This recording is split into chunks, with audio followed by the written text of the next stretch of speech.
Iniciamos con noticias a las 7 a.m. Hablamos ahora de la declaración, el testimonio que dio José Efraín Ríos Montt el día de ayer en este juicio por genocidio. Se espera que para hoy haya sentencia, será que la habrá, no la habrá, pero lo que sí hay que leer y analizar es precisamente el testimonio de José Efraín Ríos Montt, el principal acusado en todo este juicio. Nos acompañan acá en el estudio Ricardo Méndez Ruiz, que ya en otras ocasiones nos ha acompañado, y Álvaro Velázquez, también analista y columnista de prensa. Buenos días a ambos. Buenos días. Quisiera iniciar, señor Velázquez. ¿Qué frases se ha podido usted ver la declaración de Ríos Montt? ¿Qué frases le llaman la atención? ¿Qué podemos interpretar en todo lo que él ha dicho?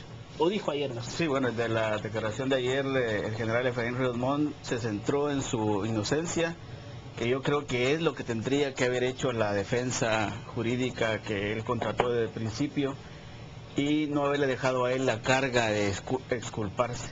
Todo lo que hizo la defensa fue atacar el juicio desde afuera, buscando aliados desde afuera, y nunca defendieron concretamente al general Ríos Montt, y él tuvo que hacerlo de motu propio ayer, y no solamente se declaró inocente, sino a la larga exculpó o culpó a otros, digamos, a otros posibles actores en ese escenario, porque mencionó que podía ser jefe de la base militar, de la zona militar, de una fuerza militar específico, y yo creo que ahí de algún modo está jalando al entonces comandante Tito Arias, ¿verdad? Entonces yo creo que él está un poco lavándose las manos, pero diciendo hay otros actores que hay que considerar en este escenario de cruenta guerra.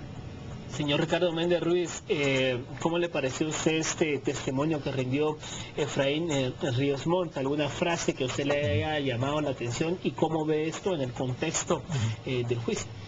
Bueno, en primer lugar, yo, a diferencia de ustedes dos, sí estuve ayer en la audiencia y vi... No, yo sí estuve también. Bueno, yo vi toda la argumentación del general Ríos Montt. Es importante llamar a colación el hecho de que por poco al general Ríos Montt no se le deja declarar. La jueza estuvo a punto de impedirse, lo mismo que el Ministerio Público. Y esto creo yo que hubiera sido tan grave como el hecho de haberlo dejado sin defensa al principio del proceso. Bueno, dejando eso aparte, la locución del general Ríos Montt creo yo que no puede calificarse más que de brillante. Él ayer hizo gala nuevamente de su habilidad para expresarse en público. A pesar de sus 87 años, observamos a una persona sumamente lúcida, a pesar de algunos pequeños errores que cometió, como por ejemplo el haber mencionado al PGT en el área ISIL en lugar del EGP. Él se confundió en ese momento, en ese sentido. Ahora bien, yo no he estado en las 20 audiencias que se llevaron a cabo, he estado en unas 5 nada más. En esas me he dado cuenta que la defensa llevó a cabo un trabajo brillante también, descalificó siempre que pudo, siempre que se le dio un pequeño espacio de maniobra por parte de la juez, que es una juez absolutamente parcializada y que forma parte de lo que yo llamo la prostitución de la historia de nuestro país. ¿Por qué la prostitución de la historia de nuestro país? Porque hay gente que está ganando dinero y gente que va a ganar mucho más dinero en caso de una sentencia condenatoria, como estoy seguro que va a ocurrir el día de hoy. Va a haber una sentencia condenatoria por genocidio que va a dar lugar a la vez a que el Estado de Guatemala tenga que pagar por medio de los impuestos de los guatemaltecos varios miles de millones de quetzales en concepto de indemnización, que va a ir a parar, como ha sucedido en otras oportunidades con las condenas de la Corte Internacional de Derechos Humanos, a los bolsillos de los intermediarios. Estoy hablando desde abogados hasta personas que dirigen organizaciones que supuestamente defienden los derechos humanos. Ahora bien, señor Velázquez, ¿considera usted que sea cual sea el fallo del tribunal, sea cual sea la sentencia, cuál será el post-efecto de todo esto? Bueno, ya tenemos todo el proceso hay que calificarlo como una contradicción, como un conflicto en tres ámbitos. Uno en el área jurídica, donde se desarrolló una guerra pues de recursos que ya lo vimos todo y todavía están pendientes algunos por resolverse. Digamos, en este caso la defensa todavía sueña con que el juicio aún se caiga, independientemente de la sentencia. Porque sí creo que va a haber una sentencia quizás condenatoria, pero no necesariamente en el genocidio, no necesariamente. Y en el caso también hubo una guerra política, digamos, de actores de la sociedad enfrentados, desde el gobierno de la República, interviniendo en la independencia judicial, el Congreso de la República alegrándose en algún momento los diputados cuando supuestamente se había caído ya el juicio, los jueces también en guerra entre ellos. Es una guerra política a todo nivel, las cámaras empresariales, los grupos como la Fundación contra el Terrorismo, los grupos de derechos humanos, etcétera. Y en el otro nivel es la polarización social, que fue lo que vimos, la guerra de comunicados y de pronunciamiento de los columnistas, donde todo el mundo tomó partido. Unos en función de decir que era este juicio era un circo, descalificando los motivos judiciales de las víctimas. Otros invocando el derecho de la verdad, la reparación y la justicia. En esencia una polarización total. Este juicio nos vino a enfrentar como sociedad con nuestro pasado, a la democracia contra la dictadura, el debido proceso contra la arbitrariedad en todo nivel. Y yo creo que ahí la justicia sale ganando, salimos fortalecidos como sociedad, estoy seguro, y lo que viene posteriormente es una guerra de apelaciones. Y el último comunicado que sacó Abelmilgua, Asociación de Veteranos Militares, alega que Guatemala no suscribió el tratado de prescriptibilidad del tema del genocidio. Eso podría ser alegado todavía a posteriori después de la sentencia. Hasta donde mis fuentes me indican, esto lo habría redactado el propio secretario de la Paz, don Antonio Arenales Forno. Esto significa que el gobierno podría adelantarse por ese lado cuando el escenario de la guerra jurídica pase a nivel internacional, porque yo creo que esto no va a agotarse aquí. Se va a quedar con una sentencia más o menos condenatoria, pero luego va a pasar a una guerra de recursos y también inclusive al ámbito internacional en la Corte Interamericana. ¿Ven ustedes también esta línea, señor Ricardo, que probablemente, tal como dice Álvaro Velázquez, hay una condena, pero no precisamente por el caso de genocidio?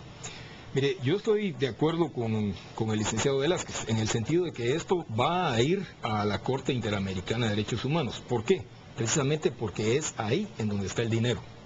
Es ahí en donde está el premio mayor. Es ahí en donde se va a dar la sentencia en contra del Estado de Guatemala y como consecuencia vamos a tener que pagar todos los guatemaltecos, como dije hace un rato, miles de millones de quetzales en resarcimiento que se podrían estar utilizando en seguridad, que tanto nos preocupa, en educación y en salud, que tanta falta nos hace. Ahora, es importante hacer ver que la Guatemala que estamos viviendo ahora no es la Guatemala de hace 1 año y medio. Fíjense que el conflicto armado interno tuvo 2 etapas básicamente. Una que inició a principios de los años 60 y que terminó a finales de la década de los 60. Otra que comenzó en 1972 con el ingreso de la columna 19 de enero del EGP al ISCAN y que terminó, o no terminó, sino que declinó en 1984 con la derrota de la guerrilla, específicamente durante el gobierno del general Ríos Montt de 1982 a 1983. Haciendo un paréntesis, tenemos que tener claro que el general Ríos Montt está sentado hoy en el banquillo de los acusados porque jamás se le perdonó por parte de los comunistas que haya sido él quien los derrotara en la guerra. El tema del genocidio, pues todos los guatemaltecos sabemos que es falso, a excepción de las personas que ganan dinero a base del supuesto genocidio. En Guatemala no ocurrió un genocidio, hubo excesos, pero los hubo por las dos partes, tanto por el ejército como por la guerrilla. Pero retomando el tema inicial de esta intervención, les decía que Guatemala ya no es la misma de hace 1 año y medio. ¿Y por qué mencioné el conflicto armado interno en sus 2 fases? porque a pesar de haber estado en guerra, no estuvimos tan confrontados como lo estamos ahora. En solo 1 año y medio desde que Claudia Paz y Paz asumió el Ministerio Público y el cargo de Fiscal General de la Nación. Hay un enfrentamiento que es palpable, un enfrentamiento que ha llevado a la polarización de los guatemaltecos en apenas 1 año y medio.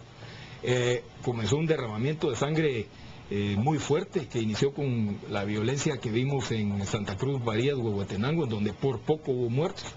Continuó después en Totonicapán, ya con muertos, ya la izquierda, el CUP, el EGP, obtuvo sus primeros mártires que necesitaban, que tanto les surgía, y la violencia continúa en las minas.